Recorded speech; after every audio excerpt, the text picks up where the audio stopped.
எல்லாருக்கும் வணக்கம். நான் உங்கள் சபரி டூரிசம். இப்போ நம்ம பார்க்க பார்த்தா ஆறுங்க வீடியோக்குள்ளே போகலாம்.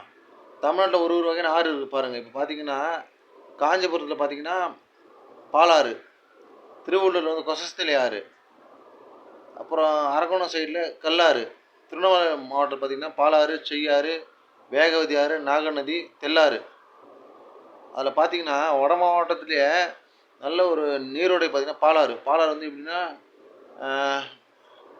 கர்நாடகாவில் அங்கேருந்து வருது பாலாறு, நந்தி ஹில்ஸ் அங்கேருந்து உருவாகுது.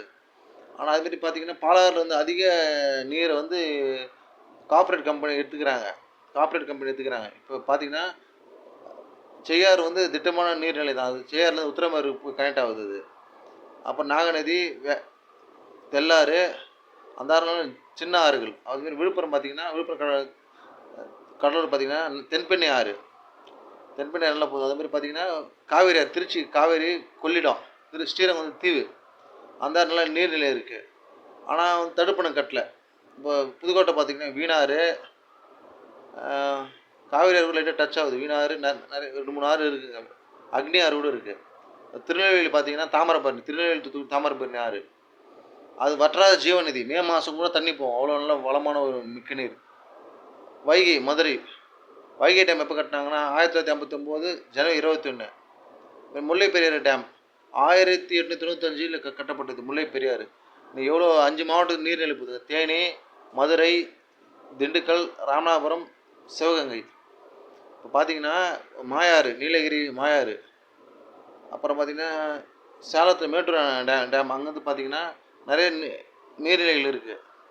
இப்போ மாயாறு. அப்புறம் பார்த்திங்கன்னா குறிப்பாக கொசஸ்தலை ஆறு, திருவள்ளூர் மாவட்டத்தில் கொசஸ்தலை ஆறு அதிகமாக சென்னைக்கு நீர் பாசனம் போகுது. கிருஷ்ணாநதி காவா பூந்தமல்லி வழியாக அந்த காவா போகுது, கிருஷ்ணாநதி ஆறு. அப்புறம் பார்த்திங்கன்னா காட்டுமன்னார் கோயிலில் லால்பேட்டையில் வீராணகிரி, சென்னைக்கு பைப்லைன் தண்ணி போகுது. இவ்வளோ நிலத்தடி நீர் இருந்தோம், நம்ம கர்நாடகா தண்ணி கேட்குறோம்.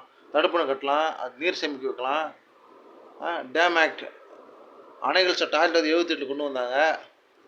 அப்புறம் இன்னொரு டேம் ஆக்ட் இந்த எப்போ கொண்டு வந்தாங்க, 2021 கொண்டு வந்தாங்க டேம் ஆக்ட்.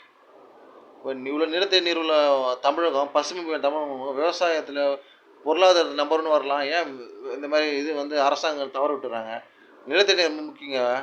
இப்போ பார்த்தீங்கன்னா தஞ்சாவூரில் கல்லணை இருக்குது, அங்கே அவ்வளோ நிலத்தடி நீர் அதிகம். அங்கே தஞ்சாவூரில் காவேரி நதி போது அங்கே நல்ல நீர்நிலை இருக்குது. அந்த மாதிரி ஒரு தடுப்பணை கட்டி நல்ல விவசாயத்தை முக்கியத்துவம் கொடுக்கலாம். இந்த மாதிரி ஆறுகளால் நல்ல செழிப்பு அடையும். நதிகள் தினம் செப்டம்பர் 24. யாராருக்கு நதிகள் பிடிக்குமோ மறக்காம லைக் பண்ணுங்கள், ஷேர் பண்ணுங்கள், சப்ஸ்கிரைப் பண்ணுங்கள். நம்ம சேனல் சபரி டூரிசம்.